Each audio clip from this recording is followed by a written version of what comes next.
చాలా చాలా ఇంపార్టెంట్. ఇది కోచ్ అండ్ పేరెంట్స్కి మధ్యలో సంభాషణ. సో కోచ్ వచ్చేసి 3 months ట్రైన్ చేసిన తర్వాత పిల్లల్ని, సో 4th month రన్నింగ్ అనుకోండి, ఆ సమయాన్ని ఏంది పిల్లలు కాస్త ఇంట్రెస్ట్ చూపించకపోవడము, మేబీ వాళ్ళు ఆ రోజు ఇంట్రెస్ట్ లేకపోవడం వల్ల పేరెంట్స్తో కాస్త లీనియన్స్గా ప్రవర్తిస్తారు, మానం చేస్తారు.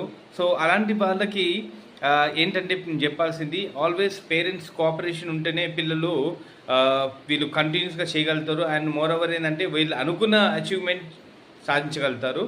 సో మీరు యాజ్ ఎ పేరెంట్స్గా మీరు మోటివేట్ చేస్తూ ఉండండి, యాజ్ వెల్ యాజ్ కోచ్కి రెగ్యులర్గా స్టూడెంట్ వచ్చేటట్టు చూడండి. సో కోచ్ మిగతాది అంతా తను చూసుకుంటాడు, మీన్స్ ఫర్ ద డెవలప్మెంట్ వాళ్ళది ఏంటి అనేది హీ కెన్ టేక్ కేర్.